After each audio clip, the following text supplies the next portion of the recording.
네, 청취자 여러분 안녕하십니까? 북한의 과거와 현재를 짚어보고 더 나은 미래로 나아가기 위한 방향을 고민해보는 더 나은 조선 시간입니다. 매주 목요일에는 국민통일방송 데일리 NK 이광백 대표와 함께 북한 사회의 현안부터 구조적 문제까지 짚어봅니다. 저는 진행자 조경일입니다. 대표님 안녕하세요. 네, 안녕하세요. 네, 반갑습니다. 자, 이제 한국은 모든 사람들이 사실 이제 금융 거래를 하지 않습니까? 네. 예, 금융 거래를 할 때 은행 구자 그리고 이제 카드를 쓰잖아요. 카드도 이제 체크 카드가 있고 신용 카드가 이렇게 있는데, 그런데 이제 북한 또 일부 공장 기업소에서 노동자들에게 이 은행 돈자리는 은행 구자를 네. 얘기하는 거죠. 네네. 예, 이 돈자리와 카드를 의무적으로 만들라 뭐 이런 교육을 좀 실시하고 있다면서요. 네, 양강도 네. 주민이 보내온 소식입니다. 네, 해산 강철공장 재정과에서 네, 지난 4월 달 말부터 은행과 논의해서 특정 장소를 정하고 노동자들에게 1시간씩 금융 교육을 실시하고 예. 있다고 합니다. 이 금융이란 말이 한자어인데요. 네, 이 금은 보통 이제 쇠금자, 금속할 때 그 네. 금이죠. 그리고 융이란 말은 이 녹을 융자, 뭐 이런 거죠. 뭐 네, 이 융자가 그런 건데 이 녹다 녹이다는 뜻만 있는 건 아니고 통하다, 유통하다 뭐 이런 네. 뜻도 있다고 네. 합니다. 그러니까 금전을 융통하는 일, 네. 특히 이제 이자를 붙여서 돈을 빌려주고 빌리고 하는 일, 이런 걸 이제 다 금융이라고 볼 수가 네. 있겠습니다. 금융을 전문적으로 하는 기관에는 대표적으로 이제 은행이 있겠죠. 네. 자유사회에서는 이제 은행이 셀 수 없이 많아요.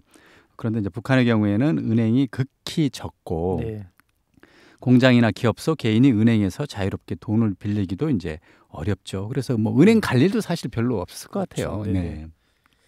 그런데 조금씩 당과 국가가 네. 공장, 기업소나 개인이 은행에 돈을 저축할 수 있도록 하는 정책을 쓰기 시작한 것이 아니냐 이렇게 엿보입니다. 예, 말씀하셨듯이 북한 주민들은 거의 일상생활에서 은행을 갈 일이 사실은 없거든요. 그런데 금융교육을 한다라고 하니까 좀 흥미로운데, 자, 그럼 금융교육에는 뭐 어떤 내용이 있나요?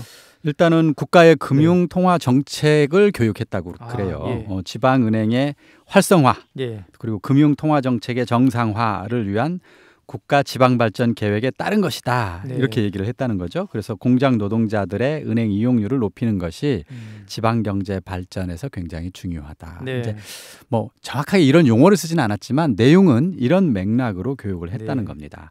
그래서 그 주민은 공장 재정과는 공장 안에 소규모 금융 상담 사무실을 만들고 예. 지방은행에서 나와가지고 금융거래와 관련된 종업원들의 일상적인 질문에 답을 해주도록 했다고 네. 합니다. 또 돈을 은행에 맡기는 것, 그러니까 돈은 일단 은행에 맡겨야 돼, 이런 인식을 계속해서 심어주기 예. 위해서 오랫동안 지금 교육을 하고 있다는 거고요. 이 같은 움직임은 해산 강철 공장뿐만 아니라 도내의 공장 다른 기업소들에서도 나타나고 있다고 합니다. 네. 그래서 지방은행의 역할 강화, 이것이 지역경제 발전의 첫머리다, 이런 식으로 이제 교육했다는 거고요. 두 번째는 통장과 카드 만들기 교육을 또 계속해서 네. 하고 있다고 합니다. 그래서 5월부터 모든 노동자들은 은행에서 통장을 만들고 통장과 연결되어 있는 카드도 만들어라, 이렇게 이제 지시를 하면서 네. 그것과 관련된 실무 교육도 겸하고 있다고 합니다. 네. 금융 거래에 익숙하지 않은 이런 주민들의 일상생활에 이 금융 교육을 하고 돈을 집에 보관하지 말고 은행에 맡겨라, 이런 건데요. 뭐 내용이 일단은 뭐 기대가 됩니다. 자, 이 공장 직원들에게 어쨌든 의무적으로 이제 발급하도록 하지 않습니까? 네네. 이 카드는 뭐 어떤 카드인가요? 그렇죠. 이제 은행에 보통 이제 예. 북한 말로는 돈짜리라고 요즘 말하던데, 네. 돈짜리, 구좌 또는 계좌를 개설하면 이제 그 자기 계좌에 네. 계속해서 이제 돈을 넣고 빼고 예. 할 수가 있는데, 네. 그것을 직접 이게 돈을 쓸 때 또는 현금이 필요할 때, 네. 또 그걸로 물건을 살 때, 이런 여러 가지 용도로 이제 이 돈을 써야 될 텐데, 이때 조금 편하게 하도록 네.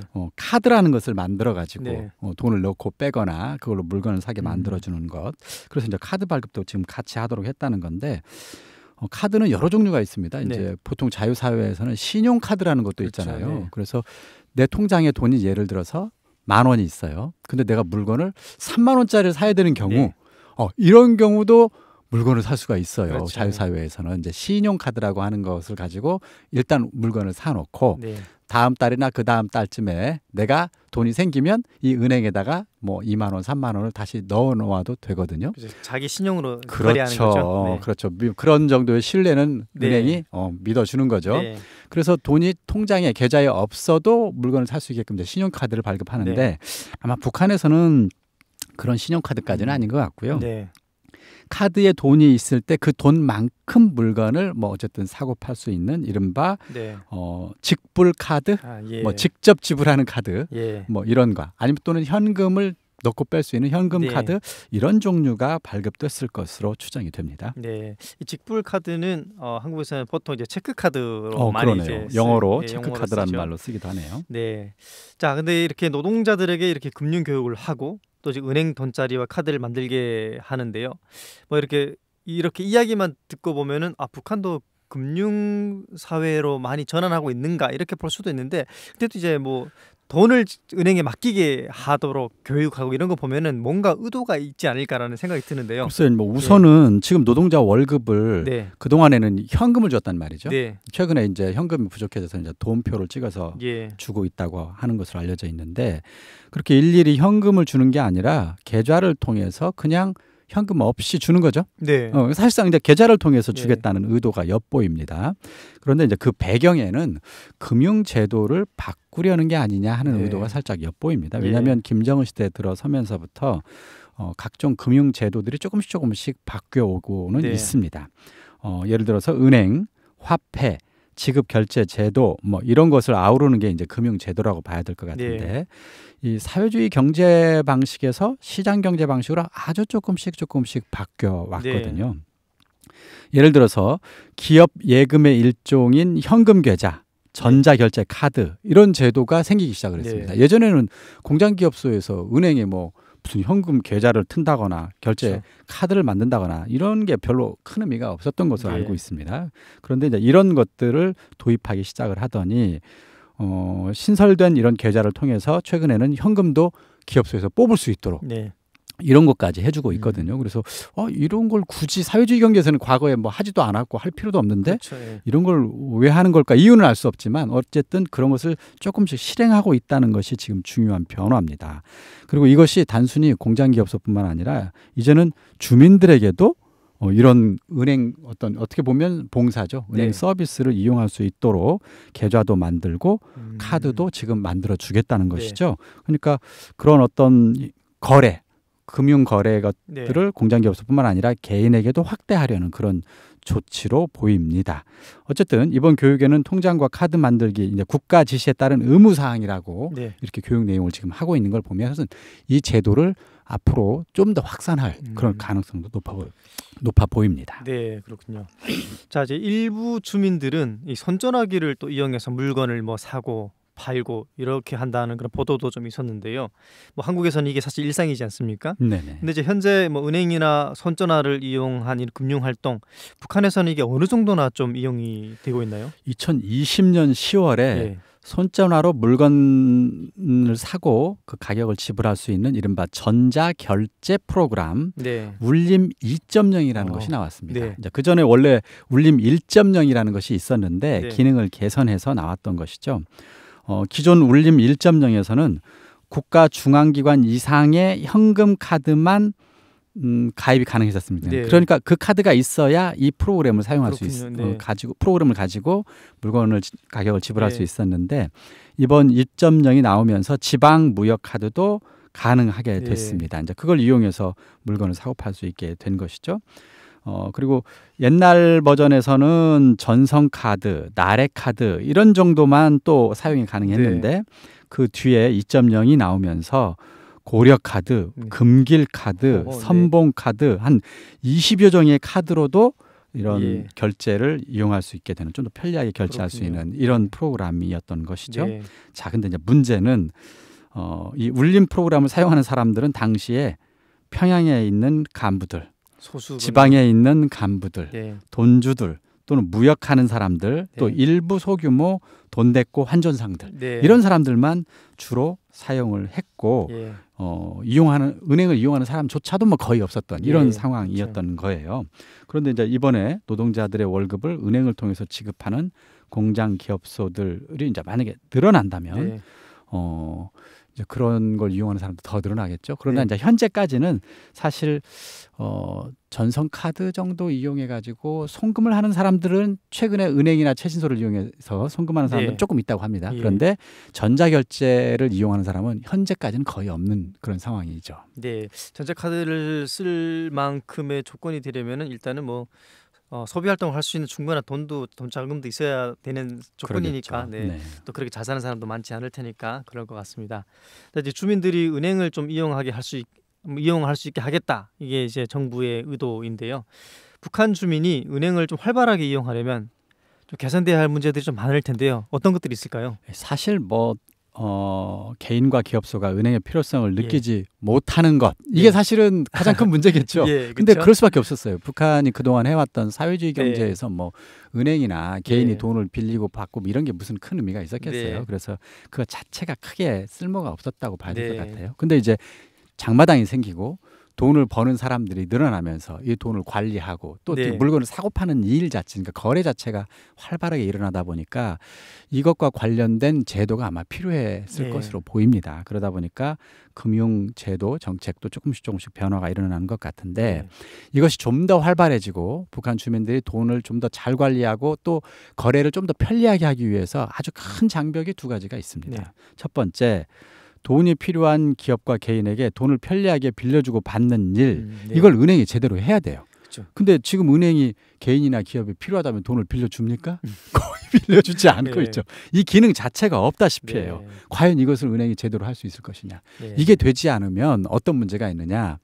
개인이나 기업이 은행에 돈을 맡길 필요가 없어요. 왜냐하면 그렇죠. 은행에 보통 네. 돈을 맡겨서 그 돈의 이자를 예금 보통 이자? 보고 네. 예금을 한단 말이에요. 예. 근데 그 예금이 어떻게 생기느냐? 은행은 이 돈을 가지고 놀리면 안 돼요. 그렇죠. 이 돈을 가지고 생산적인 일에 투자를 해야 됩니다. 네. 그래서 이 돈을 기업이나 다른 누구 상인들에게 빌려줘야 됩니다. 네. 빌려주고 그 기업이나 상인이 그러니까 그 돈을 빌려서 이득을 내야 네.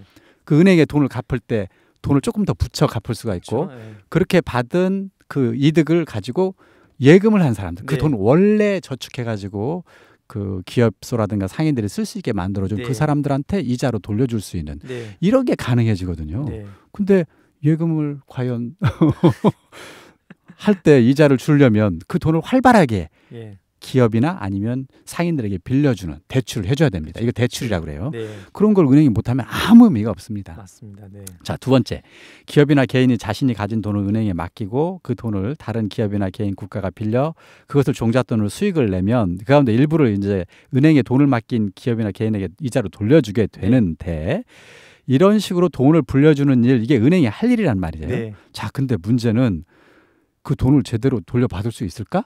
또는 네. 내가 가진 돈이 얼마고 이걸 얼마를 어디에 쓰는지 만약에 국가가 감시를 한다고 생각한다면 그렇죠. 이 주민들 입장에서 거기다 네. 마음 놓고 돈을 과연 맡길 수 있을까요? 그렇죠. 몰수 당할 수도 있고. 그렇죠. 네. 이거 몰수도 당할 뿐만 아니라 처벌을 받을지도 모른다는 그렇죠. 예. 불안과 두려움이 든다면 예. 누가 은행을 이용할 수 있겠습니까? 네. 자, 이런 문제들을 근본적으로 해결하지 않는다면 은행이 아무리 강제로 뭘 맡겨라, 구자를 만들어라, 카드를 쓰라 하더라도 네. 과연 많은 사람들이 은행을 활발하게 이용하고 편리한 거래를 할 수 있을까? 어려울 네. 겁니다. 그렇죠. 이게 사실 2009년에 화폐 개혁도 하지 않았습니까? 네네. 그때 사실상 강제로 돈을 뭐 몰수했다라고 평가를 해도 크게 틀린 말이 아닐 텐데요. 그렇죠. 네. 정부가 이렇게 은행에 돈을 강제로 사실 맡기게 하고 그것을 개인 자산으로 보장해 준다는 그런 신뢰, 믿음이 주민들에게 없으면은 네네. 이 금융이 크게 진전이 없지 않을까 이런 좀 걱정도 됩니다. 이게 사실 이제 현대 사회는 뭐 거의 대부분의 사람들이 뭐 은행에 뭐 계좌를 두고 뭐 또 자신의 돈을 은행에 이제 맡겨서 네네. 뭐 관리하게 하지 않습니까? 네. 뭐 물건을 살 때도 뭐 현금을 쓰는 경우도 있고 또는 현금이 없어도 신용으로 사기도 하고 심지어 뭐 다양한 결제 수단도 있지 않습니까? 핸드폰으로 네. 결제한다거나. 근데 이렇게 아직 사실 북한에는 갈 길이 멀기는 합니다. 그래도 북한이 이런 노력을 봤을 때 그쪽 방향으로 좀 가고 있다 이렇게 볼 수 있을까요? 네, 가고 있는 것처럼 보입니다. 네. 아마 현실이 예. 장마당이 생기고 주민들이 뭔가 거래를 해야 되는 이런 상황이 되다 네. 보니까 그런 현실을 아마 외면하기는 어려울 네. 겁니다. 다만 저는 북한 정부가 이 욕심을 반드시 버려야 된다고 합니다. 네. 은행의 기능과 역할은 네. 주민 감시와 통제가 아니라는 겁니다. 네. 아까 얘기했던 것처럼 누군가는 돈을 모으고 그 돈이 필요한 기업들에게 이 돈을 줘서 네. 기업이 마음껏 생산해서 경제를 발전시키게 하는 것. 네. 이게 필요한 게 마치 혈액과 온몸의 혈액과 그렇죠. 같은 게 돈이에요. 예. 이 돈이 잘 돌 수 있도록 필요한 곳에 제때 네. 쓰일 수 있도록 하는 게 은행의 가장 중요한 역할이에요. 네. 그러려면 정부는 이 은행을 통해서 주민들을 뭐 감시하겠다, 처벌하겠다고 하는 욕심을 과감히 버리고 네. 이 돈이 정말 제대로 필요한 생산 기업들에 제대로 쓰일 수 있도록 네. 그런 은행으로 만들어가겠다는 확고한 결심 아래 네. 통제 포기 네. 그리고 주민들 처벌하지 말고 네. 그리고 원하는 기업이나 개인 상인은 마음껏 은행을 통해서 돈을 네. 빌려가서 필요한 생산을 마음껏 할 수 있도록 정말로 전적으로 보장해주는 이런 네. 과감한 개혁 조치가 뒤따라야 된다고 봅니다. 그러면 비로소 장마당에 지금 또는 공장에 돈 없다고 또는 네. 자재 없다고 네. 생산 못한다고 하는 이런 문제를 네. 바로 이 금융개혁을 통해서 네. 해결할 수 있을 것으로 기대합니다. 네, 굉장히 중요한 말씀을 이제 해주셨는데요. 북한 당국도 이 부분을 좀 잘 듣고 적용하기를 바랍니다. 북한 인민들이 경제 활동, 공식적인 경제 활동, 거기에 뭐 비공식적인 경제 활동도 있을 텐데요. 이런 것들을 조사하고 또 몰수하기 위해서 금융 제도를 이렇게 홍보하고 선전하는 것이 아니기를 바라봅니다. 북한의 밝은 미래를 그려봅니다. 여러분은 지금 더 나은 조선을 듣고 계십니다. 자, 두 번째 이야기입니다. 김정은 총비서에 대한 우상화 선전이 대대적으로 이어지고 있다. 뭐 이런 소식인데요. 네네. 예. 평안북도 한 주민이 이런 소식을 전해왔습니다. 5월 9일이었습니다. 점심시간에 신의주 신발 공장에 네. 다니시는 분인가 봐요. 이 공장 회의실에 노동자들을 모이라고 한 후에 네. 각 작업반별로 인원을 점검한 공장 당위원회가 중앙에서 새로 하달된 구호 전달식을 개최했다는 겁니다. 네. 자, 모든 당의 구호가 이제는 김일성, 김정일주의에서 위대한 김정은주의로 네. 위대한 김정은 시대로 다 바뀌었다 이렇게 얘기했다는 겁니다. 네. 또 함경북도 한 주민이 보내온 소식인데요. 오늘 당원 및 간부 회의가 소집이 돼서 새로운 당 정책이 전달이 됐다. 지난달 김일성의 호칭인 태양을 삭제한 당국이 네. 오늘은 새로운 시대, 위대한 김정은 시대를 선포했다. 예. 자, 회의는 전당과 온 사회를 김정은 동지의 혁명 사상으로 일색화하는 당 사상 사업에 총력을 집중할 때 대한 내용을 전했다. 이렇게 얘기하면서 네. 위대한 김정은 시대의 혁명 정신, 새 시대 천리마 정신으로 온 나라를 들끓게 해야 한다고 강조하는 식의 이른바 그런 모임을 각 공장별 당위원회에서 지금 갖고 있다는 소식들이 전해지고 있습니다. 네, 그렇군요. 이 최고 지도자에 대한 우상화, 선전 이런 것들은 사실 뭐 과거에도 쭉 있어 왔기 때문에 놀랍지는 않은데요. 이 과거 김일성 주석과 김정일 비서 뭐 시기에도 있었지 않습니까? 네네. 그런데 이 김정은 위원장에 대한 이런 우상화 이것을 이제 뭐 선친인 김일성과 김정일과 좀 비교를 해본다면 어떤 차이가 좀 있습니까? 제가 주목하고 있는 예. 용어, 단어가 있습니다. 아, 말이 예. 있습니다. 예. 김정은 위원장을 주체조선의 태양이라고 딱 명시를 했습니다. 네. 이 구호가 지금 사실은 몇 년 전부터 예. 평양이라든가 지방에 이제 이런 플랜카드라고 그러죠. 이런 네. 현수막들이 걸리기 시작을 했는데 올해는 사실 태양절의 이름도 바뀌었죠. 그렇죠. 예. 예, 그냥 4.15 명절로 네. 이름을 그냥 바뀌었고 태양이라는 용어를 뺐어요. 네.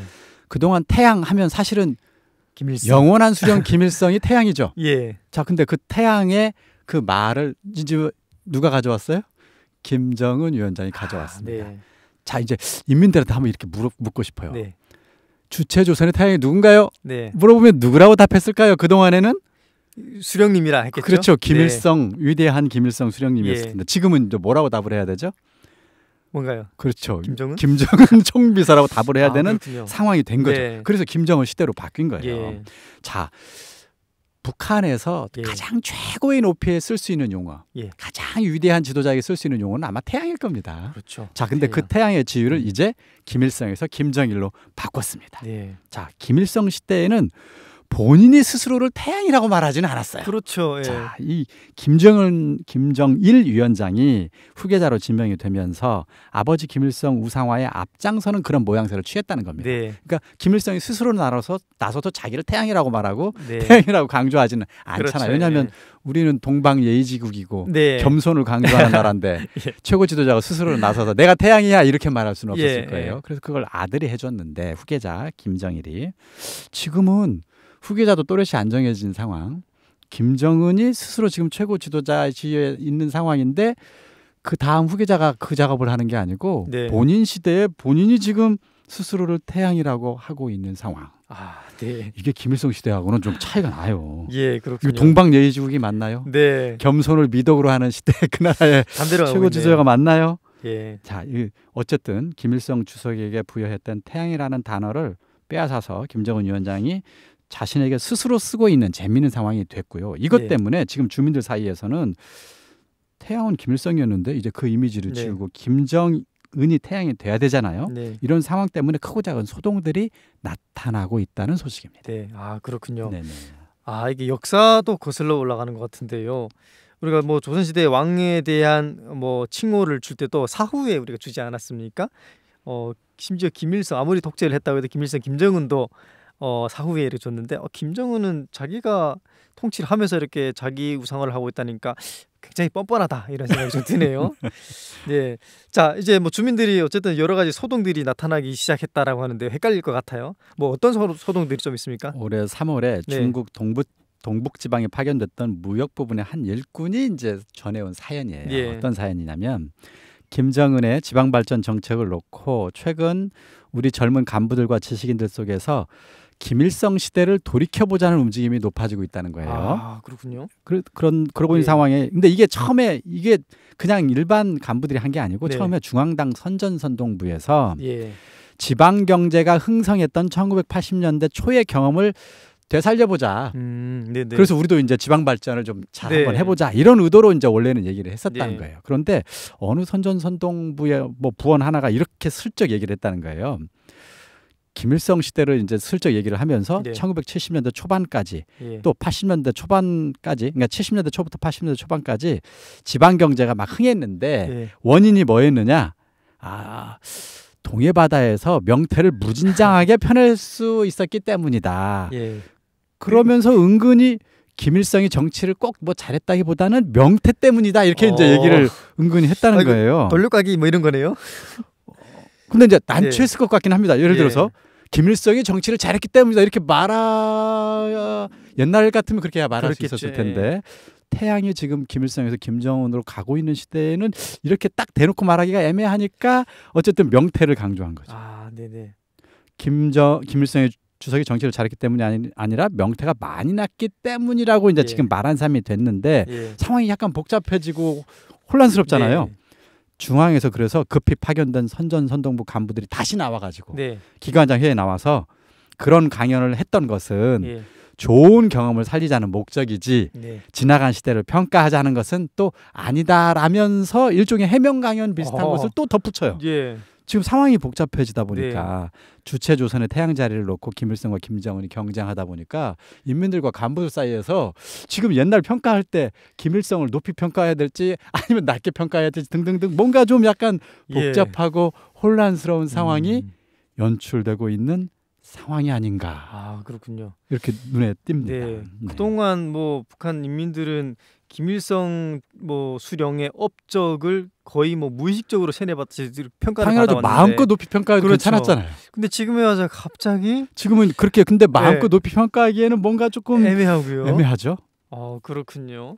저 앞으로 향방이 좀 더 이제 궁금해집니다. 자, 이렇게 최근 김정은에게 이제 강화된 우상화 또 이런 선전 주민들의 반응이 이렇게 좀 헷갈리기도 하고 했는데 참 혼란이 많을 것 같아요. 주민들의 반응이 좀 대체로 어떻습니까? 자, 일단 김일성이 가지고 있었던 예. 태양의 지위를 네. 김정은이 뺏어 왔습니다. 또 하나 이제 막 나이 40이 됐는데 네. 바로 얼마 전에 선전가요 나왔죠. 친근한 어버이. 그렇죠. 그리고 80대 노병들이 나와서 친근한 어버이라며 칭송하며 노래 불렀습니다. 뭔가 이게 어쨌든 정서에 네. 조금 안 맞긴 합니다. 이게 원래 예의를 중시하고 겸손을 미덕으로 여기는 사회에서는 뭔가 좀 그런데 반응 도당 강연회에 참가했던 사람의 반응입니다. 태양이 김일성에서 주체조선의 태양 김정은으로 바뀌고 예. 위대한 김정은 시대가 선포되자 회의장은 싸늘해졌다. 아마 개인의 싸늘해졌다. 감정일 수도 있죠. 네. 뭐 누가 그런 얘기 하긴 했겠어요. 예, 그럴 예. 리가 없겠지만 일단 본인도 그렇고 뭔가 네. 어색해지고 약간의 거부감이 들었을 수도 있지 않나 이런 반응을 보였다는 거고요. 김정은 집권 12년 동안 인민 생활은 더욱 궁핍해졌고 회생기미는 전혀 보이지 않는데 위대한 김정은 시대라는 구호가 무슨 의미가 있겠느냐. 네. 김정은 시대에서 잘 되기를 기대하는 사람은 지금은 별로 없다. 자, 이런 것 반응을 이제 보여오긴 했습니다. 네. 근데 제가 볼 때는 아마 다수는 큰 관심이 없을 것으로 보이고요. 네. 원래 그런 사회니까요. 그렇죠. 예. 네. 일부 주민들은 속으로는 혼란과 거부감을 일부 느끼고 있는 것이 아니냐 네. 이런 생각이 들기도 합니다. 예. 자, 김정은 위원장은 이제 나이가 40세밖에 안 됩니다. 그런데 80대 노인이 40대 위원장에게 친근한 어버이라고 부르는 것은 굉장히 멋쩍지 않습니까? 굉장히 어색하고요. 아무리 우상화 선전이 필요하다고 해도 일단은 먹고 사는 문제를 해결해 주고 배불러서라도 그냥 불러줄게 이런 마음이 좀 들게 북한 당국에서 그 인민들을 위한 정치를 먼저 해주기를 바랍니다. 자, 오늘은 여기까지 듣겠습니다. 대표님 감사합니다. 네, 감사합니다.